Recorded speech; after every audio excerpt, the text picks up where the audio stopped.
Hello everyone, it's Al Nygren, Executive Director and Curator of the New Jersey Film Festival, back with a series of filmmaker interviews for our upcoming Spring 2016 New Jersey Film Festival, which will begin on Saturday, January 30th and run on select Friday, Saturday, and Sunday evenings through March 4th. We have a lot of great films, some wonderful feature films, international films, short films, animation films, and we have some extra benefits as part of the festival. Jimmy John's of New Brunswick will be providing free food at each one of our screenings, and we'll have some special things happening that we'll announce as the festival goes forward. You can get complete information about our festival at our website, which is www.njfilmfest.com. You can always call us at our hotline at 848-932-8482. Today I have two wonderful leading ladies here from the film In the Dark, which is a psychological horror film by David Spaltro, who was a previous winner at our festival for his first feature film, Things I Don't Understand. And In the Dark is a kind of feminist horror film. That's what I've been calling it.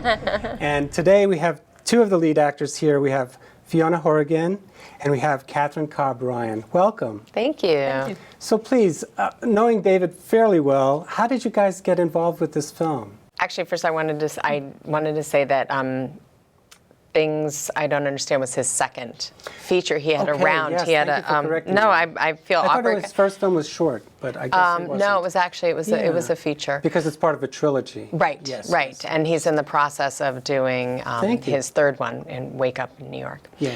But I had met David, and I think Fiona did too, at a kind of a meet and greet session. A casting director brought him in, and I was just like, I have to work with this man. Mm-hmm. I didn't know who he was because I came in late. Mm-hmm. And then started to get to know him, and when he wrote this film, when he was reached out to write and direct this film, he actually had both of us in mind.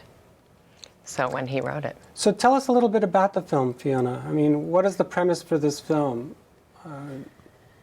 Let's see, it's to become so self-involved, you come from your character. Well, it's about this paranormal kind of person who investigates paranormal activities. I would say it's from demonic possession from different viewpoints. So from the different viewpoints of the people involved. Yeah. I am the professor investigating phenomena, so of course I'm looking at it from the scientific view. You're playing the mother, you're going through the experience of what is happening, questioning your sanity, figuring out what is happening. It could be whatever it might be. Yeah, that's kind of what the movie has become. People always compare it to The Exorcist, but one of the things about The Exorcist, as I mentioned to you earlier, is that it's a real kind of paternal film, very phallocentric, where you have religious figures, the clergymen that are going to save the little girl from this demonic possession. This film is quite different in the sense that, you know, we have four women, one who is possessed by evil. We're not really sure what that evil is. Is it an internal evil, an external evil? And you have an academic and her graduate student trying to figure out if this is real or not. And the mom is stuck someplace in between. And that's why I thought this film was much more maternal-driven than something like The Exorcist. And I don't know if definitely. you guys agree with that.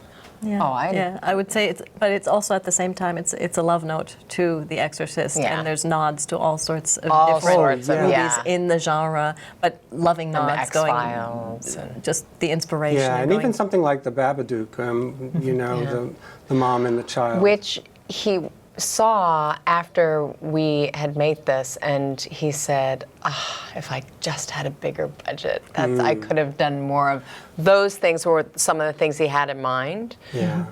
But I think he does a lot. I think so too. He does so much with, and we have to give a hats off to the fellow who does the photography, because Gus, yes, it's really Gus Sachs, quite he's fabulous. magical and really convincing. And the other two leads too, Lynn Justiger, who plays Veronica, your graduate assistant, and Grace Folsom, who plays My daughter. your daughter, who's she's the one fabulous. who's possessed, is really incredible. Yeah, So- she's fabulous. But tell me, what was a day's shoot like? Long. Long, yeah. I mean, a lot of was people actually- think it's started with glamorous. coffee. Is it glamorous?